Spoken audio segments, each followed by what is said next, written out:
De momento se oculta el sol y de momentos resplandece, así que estamos un poco con frío y de repente un poquito entran los rayos y se pone agradable, ¿no? Pero gracias a Dios por todo, por lo que Él ha hecho, hasta aún por las temperaturas que podemos disfrutar. Gracias a Dios por sus bondades. Recordemos que estamos estudiando el libro de Esther, ahí estamos ahora. Bueno, hoy, si el Señor así lo permite, vamos a continuar una vez más desde el capítulo 3, y ya si Dios nos da vida, vamos a empezar a disfrutar el 4, ¿no? Pero lo que vamos a ver hoy quizás va a estar muy relacionado al menos con los primeros versículos del capítulo 4, y espero podamos disfrutar así siempre de la obra de nuestro Señor, de su carácter, del carácter de su pueblo, del carácter del cristiano, del carácter de sus hijos. Y no es que esté nombrando cristianos e hijos diferentes personas, ¿no? Hablo del mismo pueblo de Dios, el pueblo que estuvo siempre, aun cuando lo vemos ese pueblo que Dios sostuvo, que guardó, ese pueblo que cuando vemos que se deleitaron en Él, que se gozaron en Él, son los que disfrutan de Él mirando a Cristo, como lo estamos viendo acá, a Mardoqueo. Recordemos el capítulo 10, ahí encontramos el versículo principal. Dice el versículo 3, porque Mardoqueo, el judío, fue el segundo después del rey Asuero y grande entre los judíos y estimado por la multitud de sus hermanos, porque procuró el bienestar de su pueblo y habló paz para todo su linaje.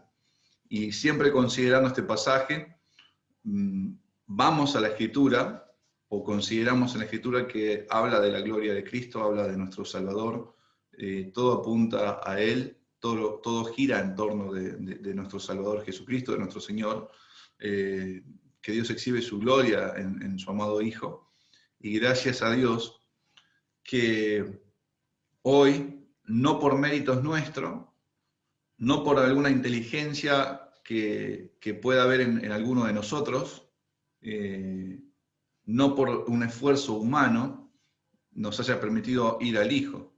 Recuerden que es una obra sobrenatural, es una obra que Dios hace en sus muchas misericordias, llevándonos a mirar al Hijo, al Cordero que quita el pecado del mundo, y como el Señor le diría a Pedro, bueno, esto no te lo reveló ni carne ni sangre, sino mi Padre que está en los cielos. Pedro confesó que Él era el Cristo, el Hijo del Dios viviente, y esto a nuestro Señor, y le dijo, bienaventurado eres Simón, hijo de Jonás, porque esto no te lo confesó, no te lo reveló ni carne ni sangre.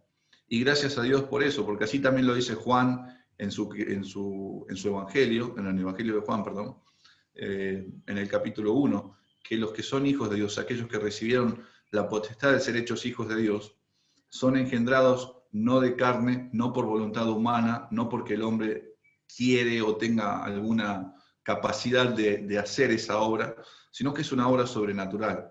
Y gracias a Dios que así, partiendo desde eso, vamos a la Escritura y podemos disfrutar de nuestro Señor, podemos gozarnos en Él, podemos aprender de Él, podemos ver qué habla el Señor de su iglesia, de su pueblo, de sus hijos, el comportamiento, la manera de vivir, cómo atravesaron las diferentes aflicciones, cómo vivieron las diferentes tentaciones, cómo enfrentaron a los enemigos que de repente parece que ya los tapaban, de alguna manera, por así decirlo, como si el agua nos tapara hasta la cabeza. Y 18 también hace un ejemplo similar así en cuanto a las maldades y la crueldad y nuestro propio, como el salmista lo expresa de esa manera, como que ya no podía hacer pie y todo lo había tapado hasta su cabeza, hasta que el Señor lo sacó al lugar espacioso. Y gracias a Dios por Cristo nuestro Salvador. Así que gracias a Dios que podemos estar también en el libro de Esther, y considerando a este pasaje, el versículo 3, vemos a nuestro Señor por su pueblo, hablando paz a su linaje, buscando el bien de su pueblo. Y eso es un poco lo que nos compartían hace rato en el agradecimiento también, en los agradecimientos, cuando vemos a un Cristo que no se agradó a sí mismo, sino que buscó agradar a su pueblo. Y no como el hecho de de apañar o de mimar al prójimo, sino que agradó se dejó a sí mismo, se despojó a sí mismo para entregarse por amor a su pueblo, a pesar aún cuando nosotros no somos dignos de nuestro Señor, no somos dignos de su amor y no somos dignos de su perdón. Gracias a Dios por Jesucristo, siempre, mis hermanos. Gracias a Dios por Él, que en el día de hoy podemos estar en pie, y si así lo permite, cuando lo veamos cara a cara, vamos a ser como Él, vamos a ver cómo Él es puro, nosotros vamos a ir purificándonos en esta vida y vamos a disfrutar de nuestro Salvador. Los versículos que vamos a ver hoy del capítulo 3, si bien ya hemos tocado esto la semana pasada, recuerden que habíamos estado estudiando desde el versículo 7 del capítulo 3 hasta el 15, hoy vamos a ver desde el versículo 14 y 15, ¿sí? Vamos a leer, dice así: la copia del escrito que se dio por mandamiento en cada provincia fue publicada a todos los pueblos a fin de que estuviesen listos para aquel día. Y salieron los correos prontamente por mandato del rey, y el edicto fue dado en Susa, capital del reino, y el rey y Amán se sentaron a beber, pero la ciudad de Susa estaba conmovida. ¿Sí? Vamos a orar al Señor y luego comencemos a estudiar este pasaje, y el Señor guarde nuestros corazones y nos lleve a ser cada día más parecidos a Él. Oremos. Padre bendito, Padre amado, Señor bueno, te damos gracias por tu inmenso amor, por tu gran misericordia, por tu infinita bondad, por el hecho de haber dado a tu Hijo para reconciliarnos, por haber ideado este propósito, este pacto eterno, y de llevarlo a cabo en Cristo, de que Él pueda rescatarnos, de que el Espíritu Santo pueda morar en nosotros. Señor, rogamos tu misericordia y tu bondad para este tiempo, para poder estar atentos a tu palabra, Señor, pero no porque vaya a hablar yo o cualquiera de mis hermanos que puedan compartir, sino porque es tu palabra. Señor, habla por medio de ella a nuestros corazones. Te ruego que ya sea acá, en el tiempo de esta enseñanza, o cuando tengamos ese momento en intimidad contigo, Señor, con tu palabra, o a la tarde quizás también, Señor, cuando vaya a compartir mi hermano, pero obra en nuestros corazones, Señor. Ayúdanos para no ser esos oidores olvidadizos, a que la palabra, Señor, haga la obra en nuestros corazones para que lleve fruto para la gloria de tu nombre, que el carácter de Cristo sea formado en nosotros, que podamos también despojarnos de todas aquellas cosas que es pecado delante de ti, Señor, y podamos con gozo seguir la carrera hasta el día en que te veamos cara a cara. Gracias, oh Padre, por Jesucristo nuestro Señor. Nos encomendamos en tus manos. Amén. Bien, hoy, mis hermanos, vamos a mirar a modo de pregunta, por la enseñanza que tenemos hoy, ¿qué de nosotros? ¿Qué de nosotros? Y a su tiempo vamos a llegar a responder eso, y el Señor, y espero que sea una pregunta también que perdure en nuestras vidas, en nuestros corazones, cada día, mientras el Señor nos da vida acá, mientras se dice hoy. Entonces, ¿qué de nosotros? ¿Qué responsabilidad tenemos? ¿Qué es lo que Cristo nos ha encomendado? ¿A qué fuimos llamados? Entonces, podemos considerar eso con este pasaje que vamos a ver acá. Recordemos que hemos visto un amplio panorama la semana pasada de la victoria de Cristo. ¿Sí? Recordemos que eso ha sido lo que nos encontramos acá de los versículos 7 al 15, como ya les dije.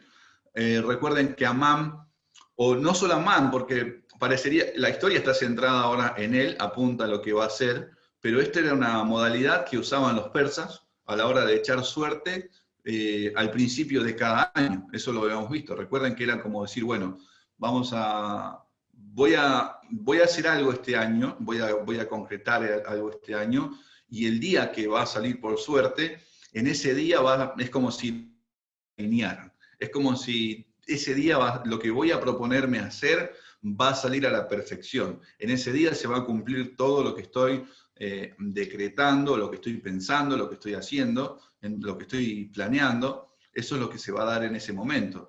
Y la respuesta a esto de echar suerte, a este pur, como lo mencionan aquí, era ellos lo consideraban como algo certero, como una respuesta que venía de los dioses y que se iba a concretar de esa forma. Entonces ellos vivían de esta manera, ese era su pensar, ese era su andar, y pensaban todo, todo giraba en torno a esto, a cómo se iban a dar las cosas, y así hacían sus preparativos, esa era su vida. Hemos hablado que nosotros como pueblo de Dios, no hay problema en el hecho de que uno pueda planificar o pensar, pero que eso robe todo el tiempo nuestro pensamiento y nuestro corazón, ya termina pasando a llamarse afán, más que el hecho de uno de que pueda proyectar o idear algo.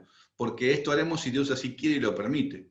Eso es lo que deberíamos decir, dice Santiago. ¿Sí? No jactarnos en el hecho de decir, bueno, yo sí voy a hacer esto sí o sí, corriendo al Señor de lado por completo, porque ya es un orgullo, y si persistimos en eso, ya pasa a ser esa soberbia de rebelarnos contra Dios y creer que mis días o su día está en sus manos, ¿sí? O mi día está en mis manos y el suyo en la suya. Entonces, no, yo armo mi destino, yo voy a planear. Sí, nosotros podemos planear, hacemos una idea de lo que puede pasar, lo que podemos llegar a hacer según lo que tenemos, pero, y también descansamos en el que el Señor es el que ordena las cosas, el que puede ayudarnos, pero mis hermanos, no ponernos en una postura de decir esto se va a hacer sí o sí, porque vuelvo a lo mismo, ya estamos hablando de jactancia, y toda jactancia es mala, es pecado, ¿sí? Eso lo dice Santiago. Entonces, recordemos, mis hermanos, que esta es la manera que se está conduciendo este varón, o los persas, así son como ellos se conducen, y la suerte que cae, o el día que le cae a Amán, es el 13 de Adar. Si lo trasladáramos a nosotros sería como decir un 13 de diciembre, y allí él empieza a revelar su plan malévolo, allí empieza a sacar a luz todo lo que quiere hacer, lo que va a concretar, y con engaño se obtiene el aval del rey, ¿sí? Y estábamos hablando también de un rey frío y desinteresado en ese entonces, a lo que Amán le presenta. Vemos que el rey ni siquiera se preocupó por preguntar, che, Amán, ¿y de quién me estás hablando? ¿De qué rey se trata? ¿De qué pueblo, perdón, se trata? ¿Quién es ese pueblo disperso que vos decís que está por ahí en mi reino, en estas 127 provincias, que no me sirve para nada? No encontramos ni siquiera ni una objeción del rey o un poquito de preocuparse por el pueblo, y eso lo hemos comparado por la frialdad de este mundo que así vive y que no tiene ningún interés por la iglesia de Cristo. ¿Sí? Y no ha de sorprendernos que sea así. ¿Sí? No ha de sorprendernos que sea así, que ellos se manejen de esta forma, porque esa es su conducta. Fríos están como todo cadáver muerto, así está de la misma manera cada una de las personas en este mundo. Entonces, bueno, si es un cadáver está muerto, ¿no? Perdón que haya dicho eso. La suerte de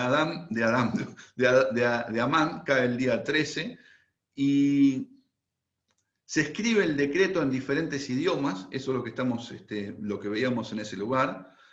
Él deja bien en claro lo que está tramando hacer ahora, ya lo pone al dejarlo por escrito en todos los idiomas, en todos la manera de poder hacerlo, deja bien en claro lo que él quiere hacer. O sea, está sacando a luz todas las maldades y perversidades que hay en su corazón. Y de esta manera. No es que usted dice, no vemos el corazón. Bueno, ahora él está sacando a luz todo lo que hay ahí. Ese odio, ese rencor, ese enojo, esa bronca.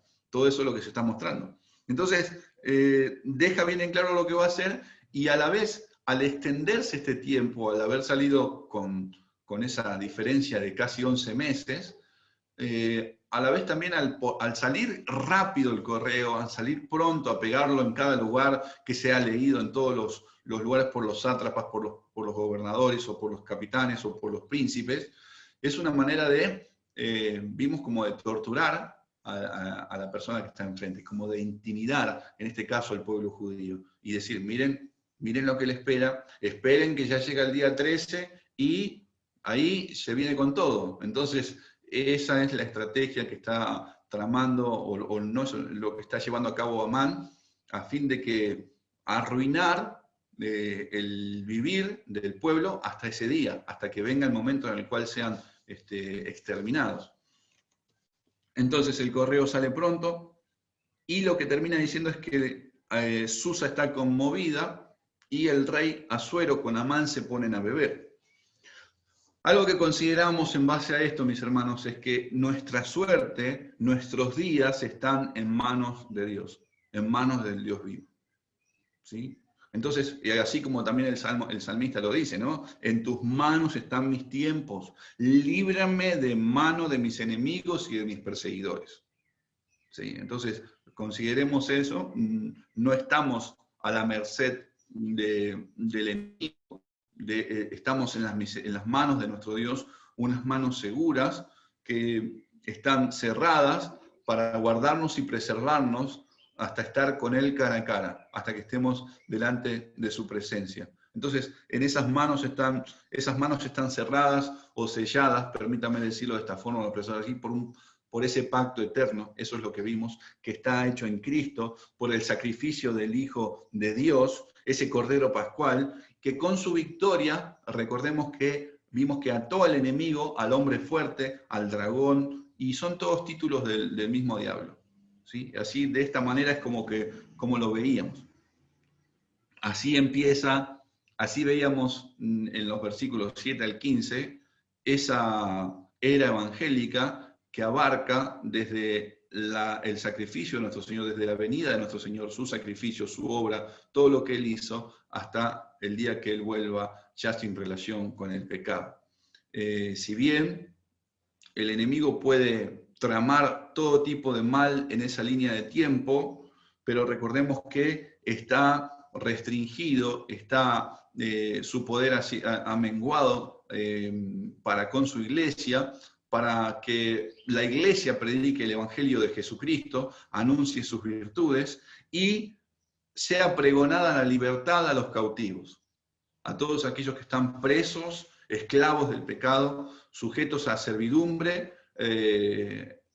a la muerte, al mismo diablo. Entonces, y eso es lo que hace nuestro Señor. Si ustedes recuerdan en Lucas capítulo 4, él mismo cuando toma el rollo de Isaías para leer, y allí estaba la lectura de Isaías en el capítulo 61, y no había capítulos, eso le tocó leer, y él dice que él fue enviado a pregonar libertad a los cautivos, a poner en libertad a los presos, a pregonar libertad a los presos y libertad a los cautivos. Y dice más, pero cuando termina de leer, entrega el rollo a los que estaban allí y él dice, hoy se ha cumplido esta escritura delante de vosotros. Y era él daba inicio a este tiempo, a este momento, a lo que incluso hoy nosotros mismos estamos viviendo, con el privilegio, la gracia de que Cristo nos ha rescatado y nos ha perdonado y nos ha enviado a predicar buenas nuevas a todas aquellas personas que están aún muertas en delitos y pecados, para que vengan al conocimiento de la verdad. Cuando digo que Satanás está atado, que ha menguado su fuerza, lo que quiero decir es que no carece de poder, no es que no pueda hacer nada. Está limitado a engañar a todos aquellos que el Señor resplandece y los trae al reino de su amado Hijo, por la predicación del Evangelio. Entonces, no puede influenciar, no puede sostener años, pero sí, como lo dice, fíjense en Corintios 4.4, 2 Corintios 4.4, dice que el Dios de este siglo cegó el entendimiento de los incrédulos para que no les resplandezca la luz del Evangelio de Cristo. Entonces, vemos que en ese sentido sí puede él hacer eso sobre aquellos que el Señor no los ha salvado, pero a los que rescata, a los que les resplandece, es imposible que el enemigo pueda retenerlos, es imposible que el enemigo pueda ejercer algún poder sobre sus almas o sobre su persona para que no vengan a Cristo. No, Cristo los llama, ellos se despiertan y vienen al conocimiento de la verdad, vienen a su Señor. Entonces, eso es lo que vimos, el domingo pasado. Entonces, algo más que hemos visto es que si tiene los días contados, este enemigo, como lo vemos en Apocalipsis 12, como lo menciona allí, y va a hacer todo tipo de mal contra la iglesia de Cristo, va a ser de mayor manera posible todo tipo de daño contra la iglesia, ¿sí? Y puede ser por persecución, puede ser por aflicción, puede ser por todo lo que se levanta a nuestro entorno, a nuestro alrededor, como la religión falsa, como las mismas autoridades levantándose en contra de la iglesia, pensamientos que van en contra de la palabra de Dios, y de esa manera va a tratar de callar la voz de la iglesia, de aminorar a la iglesia, pero la promesa del Señor sigue vigente cuando dice que las puertas del Hades no prevalecerán contra ella. ¿Sí? Entonces, tenemos que considerar, mis hermanos, que la victoria es segura. Cristo, Él es el que va a venir nuevamente, ya sin relación con el pecado, y va a destruir a todos estos enemigos, a todos aquellos que se rebelan voluntariamente contra Dios. Hasta el día de hoy hay tiempo de que se arrepientan y hagan las paces, todos aquellos que están sin Dios y sin esperanza. Que vengan a Cristo y Él es amplio en perdonar, que todo aquel que a mí viene yo no lo echo fuera, dice el Señor. Entonces hasta el día de hoy, todo aquel que está sin Dios y sin esperanza puede venir clamando, arrepentido, por perdón en Cristo, y lo va a encontrar. Lo va a encontrar. No hay pecado que nuestro Señor no pueda perdonar ni limpiar con su sacrificio eterno. Y gracias a Dios por eso. Entonces, continuamos que estábamos viendo acerca de las aflicciones, la oposición que va a presentar el enemigo. Y al final de los tiempos, fecha que nosotros no sabemos, recuerden eso, mis hermanos, fecha que nosotros no sabemos, nadie tiene certeza de eso. Si alguien dice que tiene una fecha, está mintiendo de la venida de Cristo, así que no corran en pos de esos engaños, o aquellos que nos escuchan por primera vez, también consideren esto, no hay una fecha exacta, aunque muchos pueden decir, sí, ya hemos sumado, hemos hecho cálculos y tal día viene, eso no es cierto, no lo encontramos en la Escritura. Da una característica del comportamiento del mundo en ese tiempo, pero no hay una fecha exacta. Pero al final del tiempo, cuando veíamos ese ejemplo, cómo lo presenta Apocalipsis, que el enemigo va a ser suelto pasado esos 1000 años, ese tiempo que el Señor ha determinado, que no habla de 1000 años literales, sino de un tiempo que Él ha determinado. Satanás es suelto, va a ejercer otra vez o va a levantarse con más poder sobre la iglesia, queriendo, como decía hace rato, aún hacer callar más. Eso va a llevar a esa violencia. Entonces, hoy en día, a ver, desde el tiempo mismo de nuestro Señor Jesucristo, encontramos que el enemigo se opone, encontramos falsos profetas, encontramos falsos cristos, encontramos falsos maestros. Encontramos eso, mis hermanos, durante todo este tiempo, y así va a ser hasta que Él venga. Pero lo que nos dice la Escritura, que en ese momento, en ese último tiempo, cuando el enemigo cree que está ganando o ejerciendo su victoria sobre la iglesia, es ahí cuando viene nuestro Señor Jesucristo. Y de hecho ya, recuerden, se amotinaron contra Él, dice el Salmo, contra el Señor y contra su Cristo. ¿Por qué no lo van a hacer contra nosotros? ¿Por qué no lo han de hacer con nosotros, de perseguirnos, de tratarnos de decir toda clase de mal con nosotros, mintiendo? ¿Por qué no habría de pasar eso con nosotros? Entonces, esto es lo que el Señor nos está diciendo acá. Pero en la venida de nuestro Señor Jesucristo, en ese tiempo, mis hermanos, lo que da la Escritura por sentado es que cuando se reúnan para hacer frente, cuando esté ese, vamos a decirle así, avasallamiento contra la iglesia, queriendo hacer frente a Cristo mismo, en su venida, mis hermanos, no van a poder ni siquiera levantar la espada, permítame decir de esa manera, para dar una idea, es como que querer tomar una reacción para hacer algo, pero ni siquiera eso. Así. Así dice que va a ser su venida. Dice Mateo 24, porque como el relámpago que sale del oriente y se muestra hasta el occidente, así será también la venida del Hijo del Hombre. Y el versículo 28 dice, porque donde quiera que estuviera el cuerpo muerto, allí se juntarán las águilas.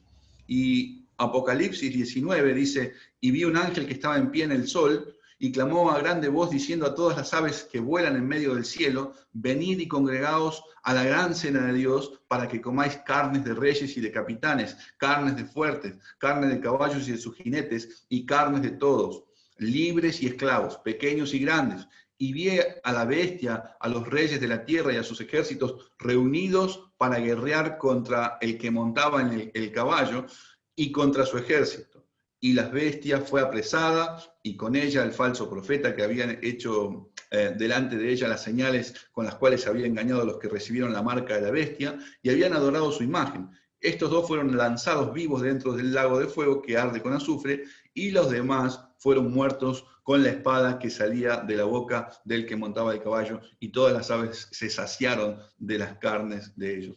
Y esto pensábamos o hablábamos acerca de esto en la idea de que al decir esto así, que donde esté el cuerpo muerto, allí se juntarán las aves, habla de una victoria segura. Va a haber cadáveres por doquier, o sea, la victoria está segura. ¿Sí? Eso es lo que quiere decir. Va a haber muertos. ¿Muertos del pueblo de Dios? No. ¿Muertos del ejército de Dios? No. No. O sea, la victoria es segura, es aplastante de Cristo sobre los enemigos de Él mismo y de la iglesia. Entonces, no ha de extrañarnos, mis hermanos, que nosotros en este tiempo y de ahora en más, si el Señor da curso a nuestra vida y llegamos unos 50 años más, o no sé el tiempo que Él quiera, y empieza a acrecentar la maldad, no tendría que extrañarnos a nosotros. Si aún este mundo cada día se pone más frío de lo que es, si aún este mundo se pone más violento de lo que es, no tendría que sorprendernos. Y vamos a encontrar muchos que van a decir hoy en día, no, se termina, va a haber hay esperanza, hay un mundo nuevo, es pura mentira. No es así, no es así. Aún esto está, y no quiero traerle miedo ni nada por el estilo, sino al contrario, mis hermanos, confianza en el Señor, que podamos descansar en Él. Y muchas veces nos pasan cosas menores en grado de mal, o que hay algo que sale como no esperamos, y de repente pasa que nos atemorizamos, nos dolemos, no nos gusta recibir eso, no queremos atravesar por eso, y entonces ya es como que dejamos de lado al Señor y pensamos en nosotros mismos. Y el Señor guarda nuestros pensamientos de eso. Hoy antes de comenzar la transmisión cuando comenzó la transmisión de la radio, pusieron un himno, y ese himno no lo voy a cantar, no esperen que cante, hermanos, por favor, pero es apropiado para la enseñanza que hemos visto el domingo pasado y un poco el resumen de lo que estamos acá. Porque habla de la victoria de Cristo, habla de esa victoria aplastante de nuestro Señor. ¿Sí? Habla de eso. Y es el himno que dice, canten del amor de Cristo. Entonces, se los voy a leer, y ustedes muchos lo saben, algunos no, pero dice así: canten del amor de Cristo, ensalzad al Redentor, tributadle santos todos, grande gloria y loor. No voy a leer el coro varias veces, al final lo voy a repetir, lo voy a decir al coro, pero dice así, en la segunda estrofa: la victoria es segura a las huestes del Señor, oh pelead con la mirada puesta en nuestro protector. El pendón alzad cristiano, de la cruz y caminad, de victoria en victoria, siempre firmes avanzar. Adelante en la lucha, oh soldados de la fe, nuestro el triunfo, oh escucha los clamores, viva el Rey. Dice el coro: cuando estemos en gloria, en presencia de nuestro Redentor, a una voz la historia diremos del gran vencedor. Amén. Eso es, pensaba en este himno tan apropiado para este ejemplo, para este testimonio, y el ánimo que tiene que prevalecer en nosotros o estar en nosotros, considerando que nuestro Señor Jesucristo ha vencido, ¿sí? Y así lo dice Él en su palabra. Esta noticia o esta victoria de Cristo, mis hermanos, debería llevarnos a vivir confiados en el Señor, aún cuando de repente, como si esos temores, miedos, dudas, incertidumbres asaltaran a nuestro ser. ¿Sí? Aún cuando nos encontramos con eso. Consideremos también los tipos de males, las corrientes de este mundo que puede estar alrededor, que se levanta contra nosotros, pero también, mis hermanos, hay temores en nuestro corazón que de repente se levantan contra la promesa de nuestro buen Salvador. Hay miedos que se levantan en nosotros. Hay dudas, incertidumbre, y todo eso tiene que ver con la incredulidad y la desconfianza a la palabra de Dios. Por eso le dije, se levantan, atentan contra ella. atentan contra lo que Dios nos dice, entonces se interpone entre lo que yo pienso y lo que Dios me dice. ¿Sí? Y si esto prevalece, ese lo que yo pienso prevalece, o lo que yo creo, la forma en la que yo me conduzco, o lo que voy a hacer en base a esos temores y miedos, lo que hace es alejarme o alejar de aquello de lo que la Escritura misma llama como cristiano o como hijo de Dios. Entonces, esa conducta gobernada por estos miedos, por estos temores, por todo este tipo de cosas que pueden pasar, al prevalecer en nosotros, al darle lugar nosotros a eso, lo que nos lleva es a conducirnos en base a eso y nos aleja de lo que se llama un cristiano, lo que la Biblia llama un cristiano, o un creyente, o un hijo del Salvador. Entonces, no estoy diciendo de que vamos a vivir en apariencias. No estoy diciendo eso. Cuando pase algo, no quiere decir que uno tiene que estar siempre con una sonrisa en la cara y no decir que, bueno, ¿cómo te va? Bien, y por dentro está con dudas, con dolores, está afligido, está cansado, y no estoy diciendo eso. De hecho, muchas veces optamos por conducirnos de esa forma. Y más ahora que tenemos que usar barbijo, que casi ni se nota lo que hay detrás de nosotros. No sabemos si nos estamos riendo, si estamos cansados. Algunos puede ser. Pero pasa eso. A veces nos ponemos serios y nos pueden preguntar cómo estás y decimos bien, y la realidad es que estamos mintiendo, que no es así, que pasan otras cosas por nuestro corazón que están levantándose en contra de la palabra de Dios. Y puede pasar, mis hermanos, todo eso. Entonces, la idea, mis hermanos, es que nuestro Señor nos ha advertido de todas estas cosas. Él nos habló con anticipación, discípulos, y también habló por nosotros y oró por nosotros, por todos aquellos los que iban a creer en su palabra también, recuerda como lo dice en Juan 17, acerca de las aflicciones por pertenecerle a Él. De hecho, el Señor dice, estas cosas os he hablado para que no tengáis tropiezo, para que no se escandalicen, para que no se asusten, para que no salgan corriendo, para que no salgan despavoridos, o para que no se... A ver, también pienso, para que no nos quejemos después contra Cristo mismo. Señor, ¿qué nos hiciste? ¿Cómo es que...? Y eso pasa hoy en día, ¿no? Muchas veces se le promete lo bueno a las personas a la hora de llamarlos a que vengan a Cristo, se le promete todo lo mejor y que Cristo te va a dar esto, pero cuando pasa algo que me afecta, que va en contra mía, uno ya termina asustado, corriendo, enojado contra Cristo, porque no es eso lo que se nos ofreció. Pero dice, os expulsarán de la sinagoga, y aun viene la hora, dice, cuando cualquiera que os mate pensará que rinde servicio a Dios, y harán esto porque no conocen al Padre ni a mí. Mas os he dicho estas cosas para que cuando llegue la hora os acordéis de que ya os lo había dicho. Y dice el último versículo, esto no los dije al principio porque yo estaba con vosotros. Después el Señor en Juan 17 va a orar, Padre mío, ¿sí? Yo los guardaba cuando estaba con ellos. Y después dice, bueno, yo no te pido que los quites del mundo, sino que los guardes del mal. Entonces encontramos al Señor advirtiendo todo esto, hablándonos con anticipación de que esto había de ser así, de esta manera. Pensando en el pasaje que estamos mirando, o en el 15, en el 14 y en el 15 del libro de Esther, o pensando en las aflicciones, porque me estoy hablando de esto en base a lo que dice ahí, la ciudad estaba conmovida, y ahora vamos a ver un poco también qué quiere decir.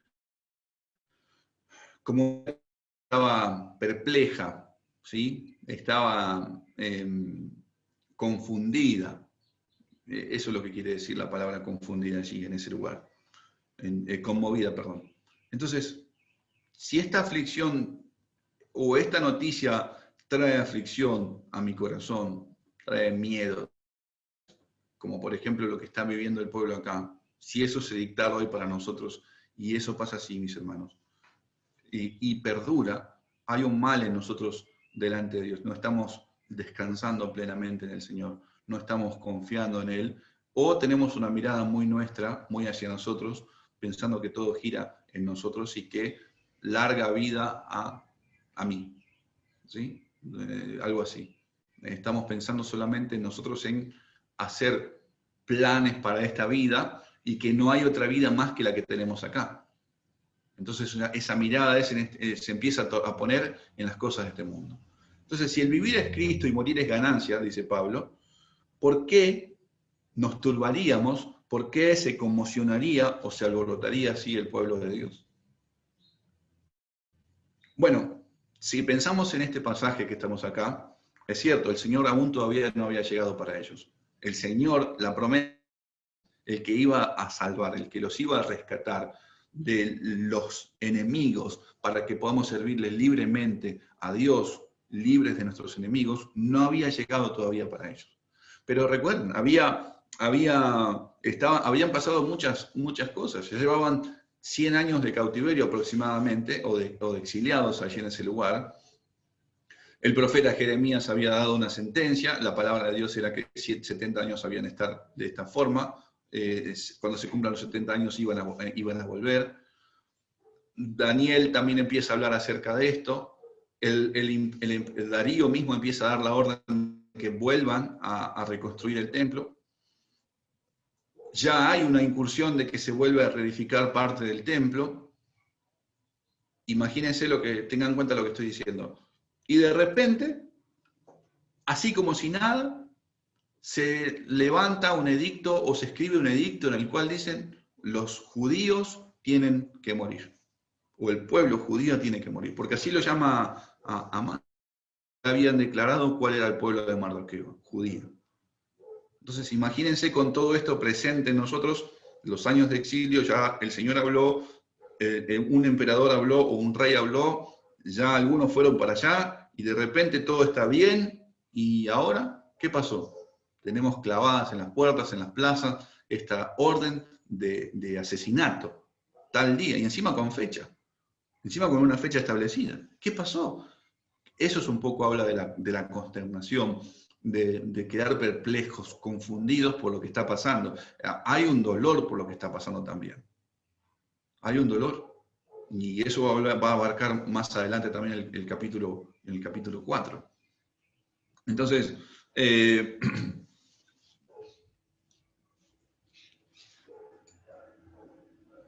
de repente, mis hermanos, la pregunta empieza a bueno, ¿qué pasó? No digo de que no había temores, no digo de que no pasaba eso por el corazón. Puede ser que por alguno haya pasado, pero el escritor hace una descripción generalizada de toda la ciudad de Susa, de que toda la ciudad estaba conmovida. Y no da detalles de cada uno. Bueno, pero aquel tenía un poco de miedo. Aquel tenía miedo porque pasaba esto. Aquel no, aquel estaba triste porque no había venido el Mesías. No, él dice que estaba conmovido. Estaba todo esto en los corazones. ¿Sí? El problema, mis hermanos, no sería el edicto en este caso, de ser así, sino el hecho de qué prevalece o qué sale de cada uno de nosotros cuando sucede una situación de esta forma. Y pensando en lo que sucede acá en el pueblo, ¿no? Y trayéndolo al hoy nuestro. ¿Qué pasaría si se dictara un edicto de esta manera contra el pueblo de Dios? ¿Qué pasaría si se dijera algo así contra nosotros? Y sin lugar a dudas saldrían mucho tipo de cosas de nuestro corazón.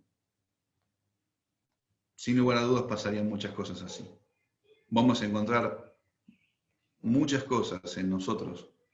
Temor, miedo, el hecho de no querer morir y de querer seguir viviendo en este mundo porque me es cómodo, porque lo veo seguro, porque no sé qué le puede llegar a pasar a mis hijos si me matan a mí, o qué le puede pasar a mi esposa o a mi esposo en el caso de ser mujer, y no qué va a pasar con todo lo que yo amontoné, y qué va a pasar con aquello. Hoy mi negocio, mis empresas. Son pensamientos que pueden brotar en una situación así. Lo traigo para nosotros, mis hermanos. ¿Sí? Quizás nos paralizaríamos y algunos pensarían que es la vida, que ya está, y viviríamos como si no tuviésemos esperanza en Cristo, como que nada hay más de abandonar este cuerpo. Y seríamos gobernados por este tipo de pensamientos, por este tipo de locuras que brotan del corazón, que están en el corazón y que si están, el Señor manda que podamos llevarlo cautivo en obediencia a Cristo. De comparar con su palabra, con lo que Él nos dice, si es cierto, si no es cierto, qué es lo que pasa, por qué está ese temor en mi corazón.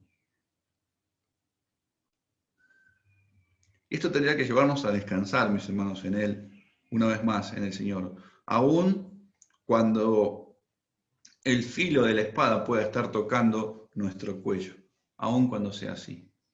Yo digo espada por el tiempo en el que estamos viviendo ahí en ese entonces. Hoy en día podría ser otra situación. Pero vuelvo a lo mismo, a veces ni siquiera una amenaza con armas llegamos a tener y ya se levantan del corazón todo tipo de cosas. ¿Cuánto más cuando llegara a ser algo más firme, más fuerte, como un arma o como una amenaza de esa manera? Entonces, sin lugar a dudas, mis hermanos, el Señor ha hablado de esto y Él dice, no temáis a los que pueden matar el cuerpo, porque el alma no puede matar. Él nos habló de estas cosas y muchas veces nosotros decimos, sí, es cierto, y sin embargo después, ante la menor amenaza, estamos temerosos. Y digo esto porque nos pasa. Pablo dice, como está escrito, por causa de ti somos muertos todo el tiempo, somos contados como ovejas de matadero. Y ese mismo pasaje se citaba hoy desde el Salmo 44. Y fíjense que el mismo Salmo también empiezan alabando al Señor, exaltando su grandeza, después empiezan a hablar de ese padecimiento de sus enemigos, y de momento es como si el mismo pueblo o el mismo escritor piensa como si el Señor no está. Y bien nos decía nuestro hermano, yo estoy con vosotros todos los días hasta el fin del mundo. La promesa de Dios está sobre los suyos. A pesar de que a veces nosotros parece que percibiéramos que Dios no está con nosotros, pero está. Él nos acompaña y así termina alabando al Señor al final del Salmo. Pero tiene que ver con esos engaños que brotan del corazón. Tiene que ver con esa idea que nosotros tenemos a veces de humanizar a Dios y decir, no, ahora Dios no está conmigo. No, ahora Dios no me ve. No, ahora Dios no me escucha. Y nos pasa.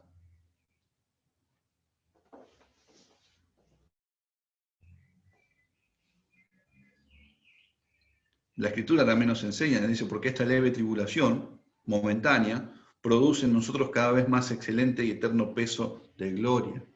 Entonces, no podemos evitar esto, sin lugar a dudas, aún Pablo mismo lo dice, es necesario que a través de muchas tribulaciones entremos al reino de los cielos. Y todos los que quieren vivir piadosamente en Cristo Jesús padecerán persecución. Padecerán persecución. Entonces no podemos evadirlo. No podemos evadirlo, mis hermanos, de una manera así. No, voy a tratar de buscar el camino más fácil para no padecer persecución, para no padecer por Cristo. Eso sería una locura. Porque nuestro Señor mismo fue el primero que padeció por nosotros. Él es el Cordero inmolado antes de la fundación del mundo, manifestado en los postreros días por amor a vosotros. Él es el varón de dolores experimentado en quebranto.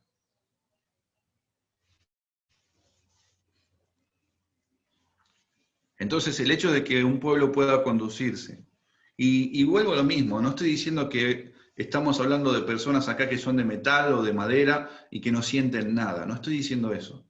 No estoy diciendo, che, pero este hermano no da lugar a que la persona se queje o que puedan dolerse con lo que les está pasando. No estoy diciendo eso. Lo que planteo o lo que estamos hablando, mis hermanos, es si esto persiste en nosotros. Y viviéramos como si no tenemos esperanza en Cristo. Y viviéramos como que todo el mundo es acá, o como que toda la vida del cristiano está acá y nada más que acá, y solamente vivo para hoy y para mí. A eso es lo que hablo.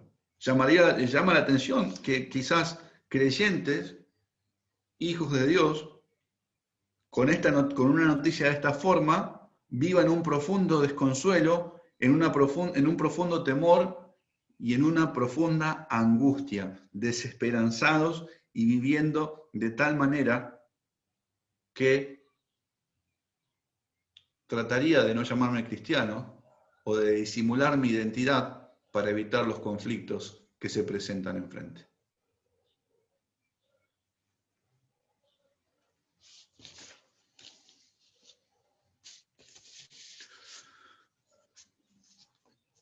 Algo así, o siempre ha luchado la iglesia con situaciones como esta, y quería citar este pasaje. Pablo, por ejemplo, escribe en Gálatas a los hermanos cuando eran perseguidos y afligidos por los de la llamada circuncisión.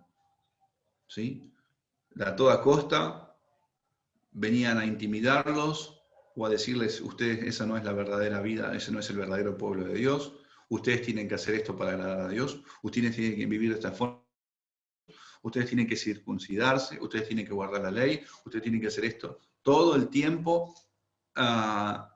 insistiendo de esa forma contra la iglesia de Cristo, contra los santos.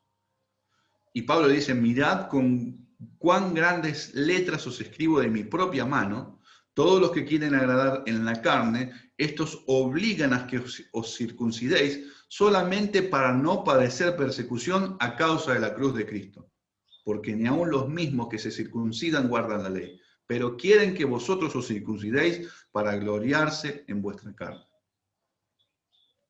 ¿Sí? O sea, era como la circuncisión era un camino rápido para evitar las persecuciones. Si no te circuncidas, atenete a las consecuencias. Y capítulos anteriores en esta carta, Pablo mismo habla con respecto a Pedro, que fue arrastrado en esta idea, en este pensamiento. Porque recuerden que él dice: cuando vi a Pedro, le resistí cara a cara porque era de condenar. Porque cuando estaba con los santos, con los hermanos, estaba con ellos, pero venían la circuncisión y se apartaban. Venían los de la circuncisión y se apartaban, por miedo a la circuncisión, a los de la circuncisión. Entonces empezó a conducirse de una forma hipócrita y en esa hipocresía arrastró a Bernabé. Entonces Pablo habla esto inmediatamente con Pedro, de que esa no es la manera de que se conduce el Hijo de Dios. Y así, mis hermanos, es lo que nos presenta este mundo constantemente. Caminos fáciles, lo más rápido, para evitar las aflicciones. Y sin embargo, nuestro Señor Jesucristo nos prometió, o nos dijo, que esto íbamos a atravesar. Entonces, ¿por qué habríamos de escuchar al mundo que nos dicen: no, mira, hay un camino en el cual es en el que vas a evitar todo tipo de aflicciones? Hay un camino fácil en el cual vas a lograr lo que vos querés. Hay un camino más rápido que te evita todo esto. No, la iglesia, la Biblia te las hace complicadas, pero hay un camino ligero, rápido, que te va a llevar. Es como, parece el cuento de Caperucita Roja y el lobo. Algo parecido. Y perdonen que haya citado eso. Pero es algo así lo que nos presenta el mundo. La forma más rápida o la forma más sencilla, más liviana de que nosotros hagamos con alguna trampita, podamos evitar las aflicciones y vivir una vida más cómoda posible en este mundo.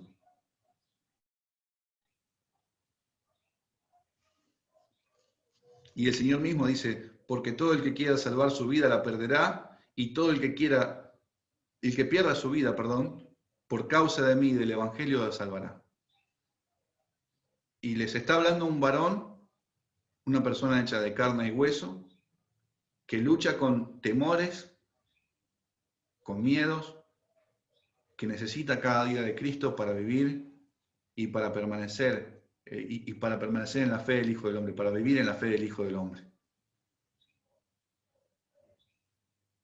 Mis hermanos, no los engaños de este mundo que nos quieren acortar el paso para llegar a lo que nosotros queremos de la forma más rápida. Son puros engaños, son puras mentiras. para evitar el sufrimiento, dicen, ¿no? Y hoy en día se levantan muchas voces así, ¿sí? Hasta los padres de sufrir dicen lo mismo. Pero volviendo a la última parte del capítulo, mis hermanos, la conmoción del pueblo que ellos tienen acá sería puntualmente por la promesa. Considerémoslo o veámoslo de esa forma. Sería por la promesa de Dios, por la promesa del Salvador, por la promesa del Mesías.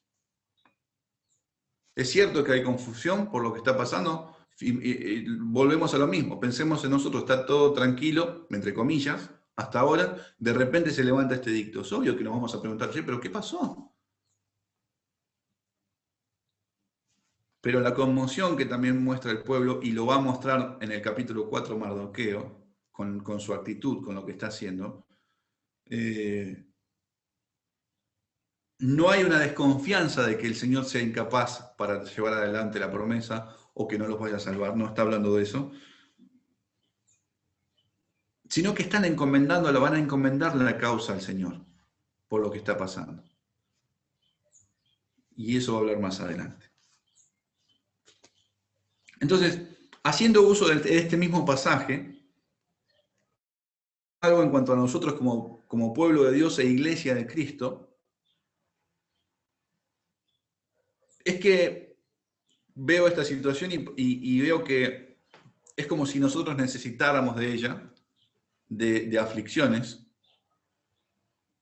para centrarnos, para no olvidarnos de lo que Dios nos ha llamado, de quién es el que nos ha rescatado, quién es el que nos ha comprado, quién es el que derramó su sangre por nosotros. A veces es necesario que esto suceda así, de esta manera, para sacudirnos, mis hermanos, a nosotros y hacernos mirar quién es el que pagó el precio de nuestra redención. Hacernos meditar y volver y mirar a la cruz. ¿Quién es el que derramó su sangre en la cruz por nosotros? ¿A quién le pertenecemos? ¿Dónde está nuestra ciudadanía?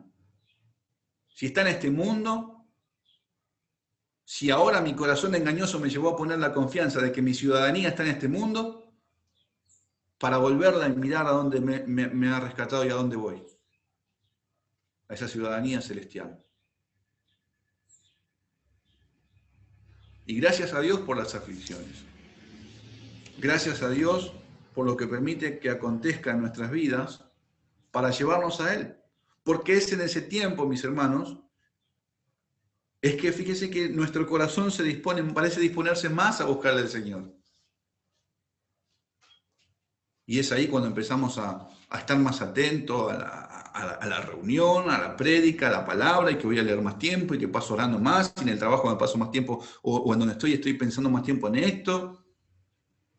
Y eso es bueno. Pero bueno sería también que nosotros podamos vivir agradecidos a Dios en todo tiempo, aun cuando el agua está calma en nosotros mismos. Aun cuando el agua o el lago o el mar, como usted quiera, esté calmo. Deberíamos agradecer a Dios por todo lo que nos permite vivir.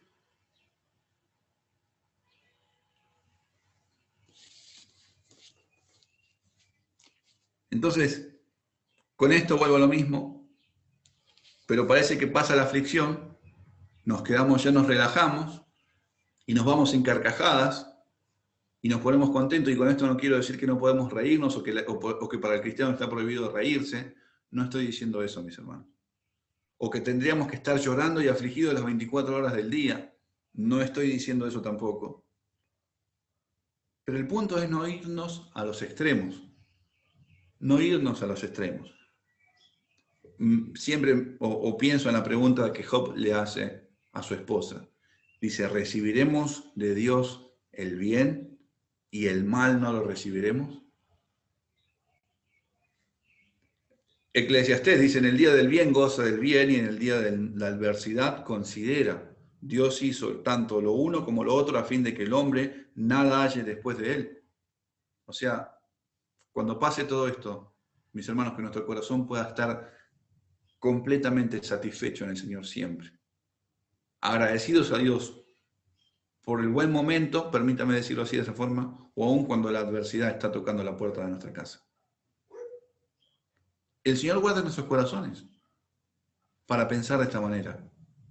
Y para dar gracias a Dios aún cuando está esa orden o esa amenaza contra nosotros constantemente. Porque no es algo que no se nos avisó, no es algo que no se nos dijo en la Escritura, es algo que está. Nada más que cuando viene y nos duele y no queremos vivirla, es porque seguramente en un momento hemos empezado a mirar por nosotros mismos. ¿Y qué es esto? ¿Por un cuidado del otro? No, no. Hemos empezado a mirar por nosotros mismos haciendo tesoros en este mundo, siguiendo en pos de lo nuestro propio. Y claro, cuando pasan cosas así, no queremos que suceda.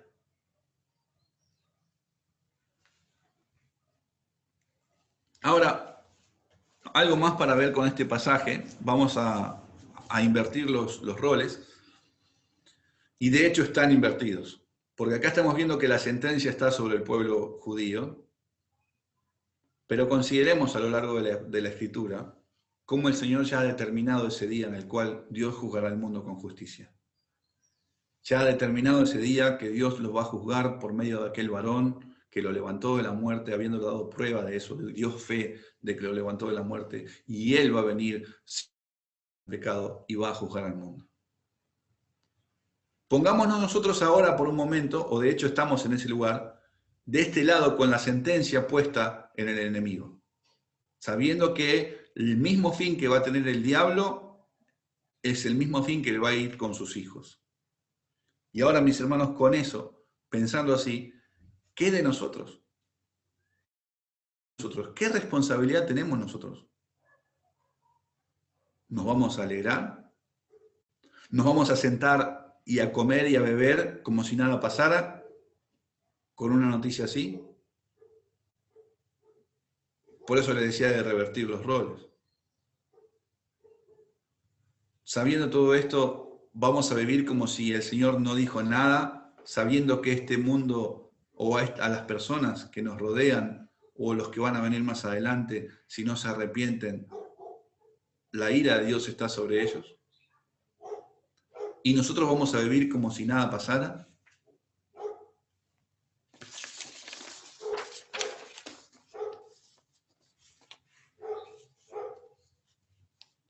No estamos así en esa condición.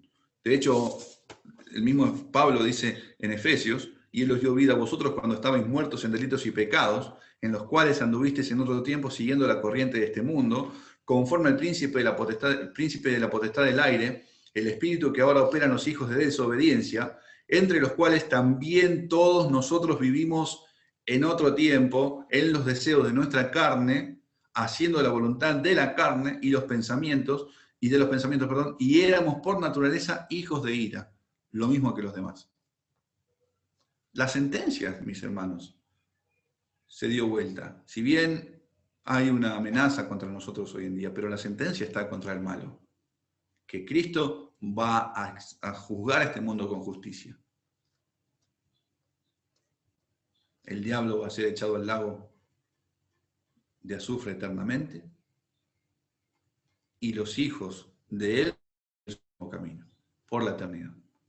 Sin embargo, al día de hoy, el Señor todavía prevalece el mandato del Señor, id y predicar. Id y predicar. Que podamos vivir en santidad, que podamos predicar el Evangelio a aquellos que el Señor nos ha mandado. Con nuestra vida, con palabras, pero si es junto, mejor. Palabra y vida, mejor.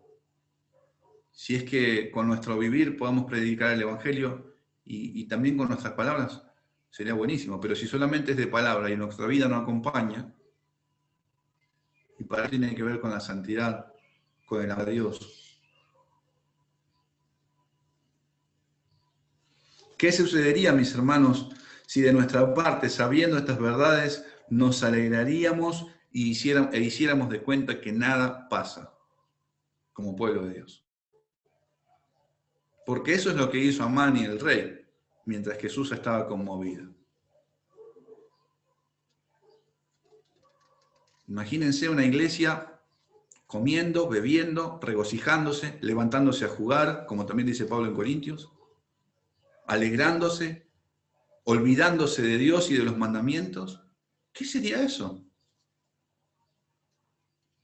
¿Qué sería eso si nosotros nos abocaríamos a vivir de esa forma? ¿Seríamos en verdad pueblo de Dios? Ya con esas descripciones estaríamos dudando.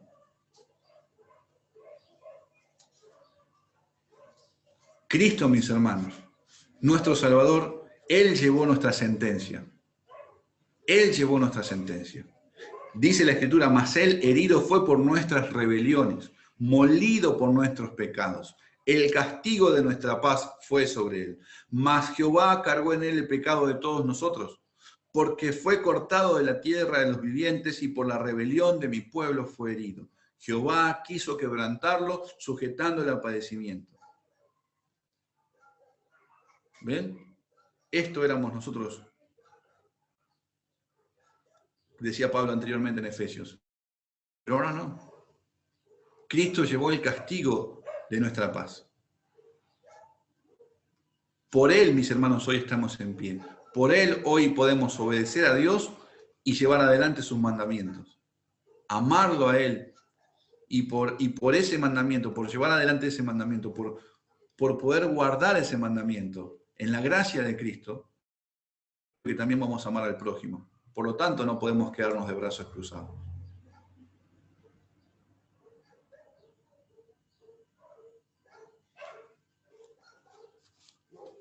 Entonces, gracias a Cristo que Él sufrió nuestros dolores y por Él estamos en paz delante de Dios, justificados por la fe, pero sería muy triste y alarmante, mis hermanos, que todo aquello que se llame iglesia viviera de una forma completamente ajena a Cristo, ajena como si desconociera a Cristo. Sería como vivir en una fe muerta. Solo tendría el cartel que se llamaría iglesia y demás. Una congregación que dejó de lado a su Señor. Sería una congregación que no escucha a su Señor también. Como lo expresa Apocalipsis, ¿no? He aquí yo estoy a la puerta y llamo. Y la iglesia estaba reunida adentro, pero Cristo estaba afuera. Personas que aman a Cristo.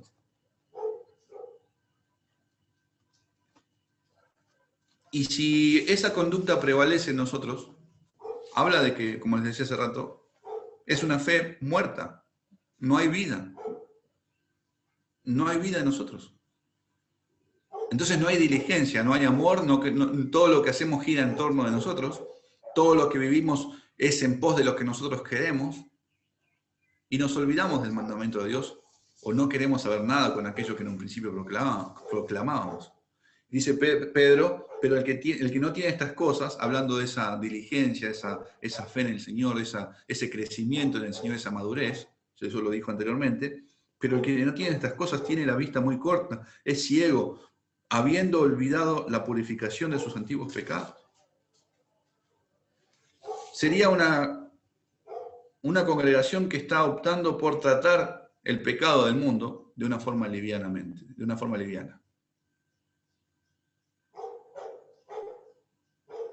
Y eso el Señor lo denuncia a sus profetas. Recuerden cuando, por ejemplo, Jeremías 6 dice, y curan la herida de mi pueblo con liviandad, diciendo paz, paz, y no hay paz. El mal se aproxima. El Señor dice, mira, el mal se aproxima. Va a venir un rey de Babilonia y los va a llevar cautivos. Y los profetas, no, miren, no está nada mal. Hay paz por todos lados. Y de esa misma manera es lo que hoy en día nos encontramos a nuestro alrededor, y ojo porque nosotros podemos llegar a pecar de la misma forma, tratando de una forma liviana el pecado de este mundo. Y que quizás con tratar de suavizar o hacer caricias sobre el muerto como para tranquilizarlo. Entonces podemos pecar de esa manera, mis hermanos. Hay una Una vez un hermano me compartió una enseñanza, un libro de un predicador que se llama Robert Murray McCheyne, y él citaba el pasaje de Ezequiel, capítulo 21, y el pasaje es precioso porque Dios le está hablando a su mismo pueblo, otra vez, que va a venir Nabucodonosor y se lo va a llevar de esta forma, y el pueblo vivía como si nada pasara. El pueblo vivía alegremente, jocosamente. El pueblo estaba en la suya, vamos a decirlo de esta forma. Y el versículo 8 dice, el mismo pasaje, dice, vino a mí palabra de Jehová diciendo, Ezequiel 21:8, diciendo, hijo de hombre, profetiza y di, así ha dicho Jehová el Señor, di, la espada está afilada y también pulida, para degollar víctimas está afilada, pulida está para que relumbre. ¿Hemos de alegrarnos? ¿Hemos de alegrarnos? Al cetro de mi hijo ha despreciado como un palo cualquiera, y la dio a pulir para tenerla a mano. La espada está pulida y está pulida para entregarla en mano del matador. Y él hablaba de esto también con respecto al vivir del pueblo de Dios hoy día. De que, vuelvo a lo mismo, mis hermanos, no estoy hablando de que uno no pueda disfrutar, pero una cosa es cuando nosotros nos vamos en pos del disfrute, y ese es nuestro vivir, y nos acostumbramos, y nos terminamos olvidando del Señor por completo, y viviendo en pos de las cosas de este mundo, y nos olvidamos de a lo que el Señor nos llamó. A santidad nos ha llamado Dios. Y también a predicar su evangelio. Predicar al Señor en vuestros corazones. Y de esa forma, dar razón de la fe que hay en ustedes. Dar razón de la esperanza de la fe que hay en vosotros.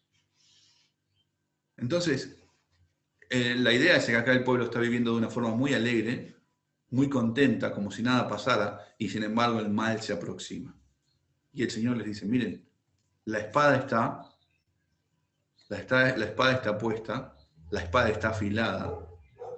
Y de hecho nosotros mismos sabemos todas estas cosas, mis hermanos.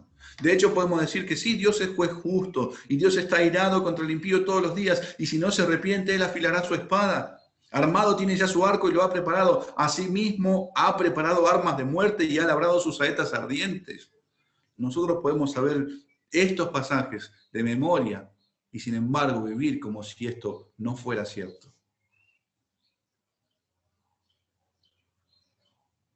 Y gracias a Dios por Cristo, mis hermanos, que Él cargó nuestras iniquidades.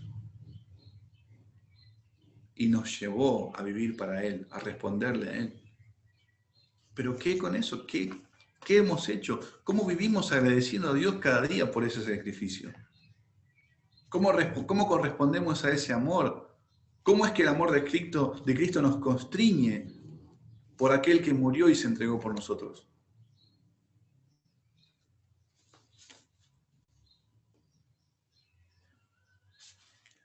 ¿Cómo es que aún sabiendo que el mal está determinado para este mundo, y no quiere decir que nosotros vamos a traer salvación a ellos, o por lo que nosotros hagamos, ellos se van a venir a Cristo sí o sí? No, la salvación no depende de nosotros, pero sí se nos ha encomendado a predicar el Evangelio, porque la salvación es del Señor.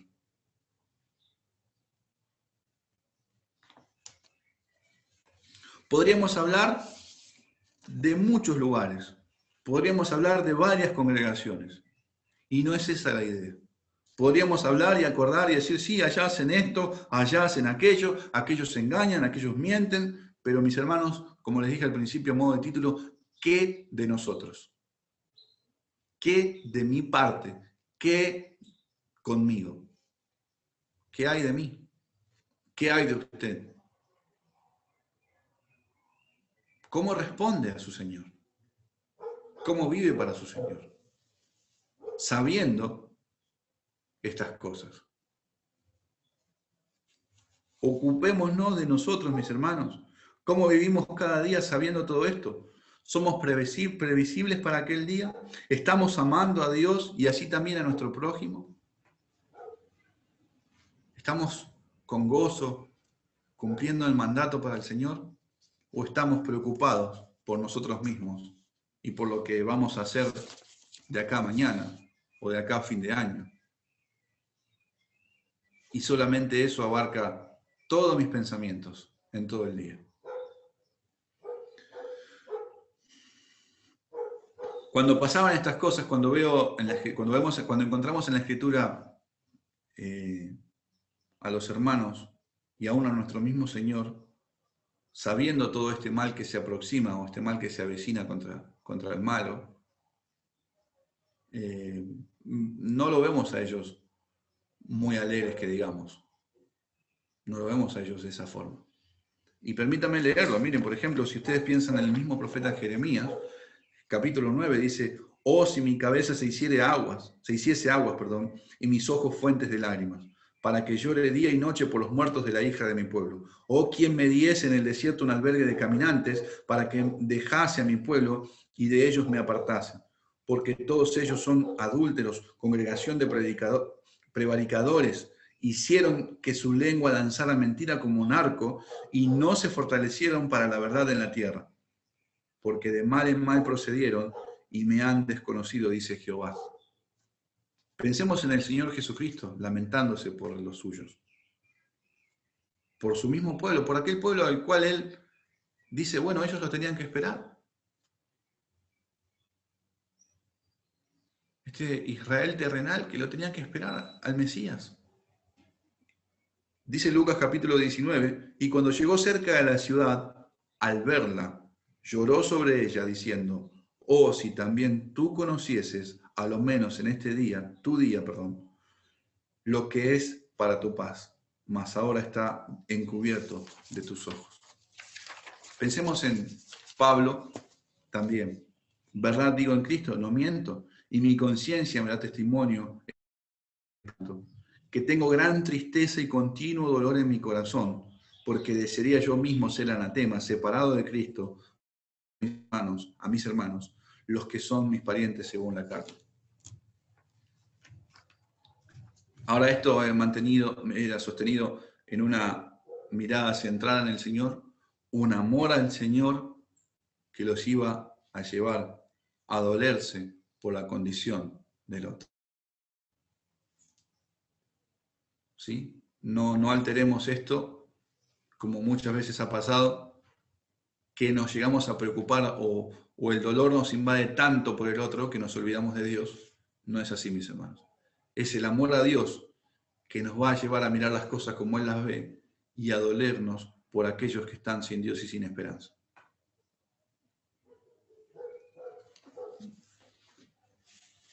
Y roguemos al Señor que guarde nuestro corazón para dejar de poner los ojos en este mundo, porque ya les digo, podemos dejar de hacer lo que el Señor nos mandó por ocuparnos de nosotros mismos, por estar pensando en nosotros mismos. Y de hecho el Señor dice también, por ejemplo, en Lucas, cuando Él habla, dice, los hijos de este siglo son más sagaces en el trato con sus semejantes que los hijos de luz. Yo os digo, ganad amigos por medio de las riquezas injustas, para que cuando éstas falten nos reciban en las moradas eternas. Este es el ejemplo con la parábola del mayordomo infiel, que había sido hallado, que estaba haciendo mal a su amo, estaba en el pueblo de su amo, y lo que el Señor está alabando es esta sagacidad, y dice, los hijos de este mundo son más sagaces.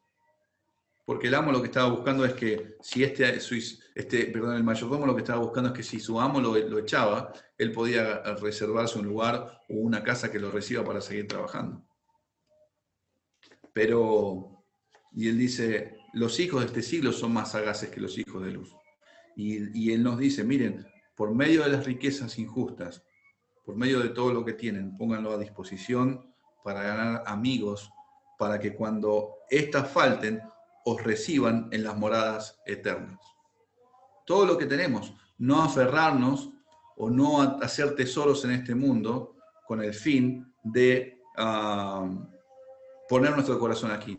El hecho de hacer tesoros en este mundo y vivir por nosotros mismos y seguir nuestros mandatos, o llevar adelante el mandato que el Señor nos ha dado, por amor a Él, y sus mandamientos no son gravosos. Entonces, llega un momento que a veces que parece atravesamos por situaciones que se nos olvidan las cosas, mis hermanos, Y no debería ser así. Somos personas, entiendo, fallamos, pero el Señor guarda nuestros corazones, mis hermanos, para poder renovar nuestro entendimiento en su palabra, para poder parecernos cada día más a Cristo. Lo necesitamos. Usted, yo, lo necesitamos todos los días de nuestra vida. Y no dejarnos engañar por este corazón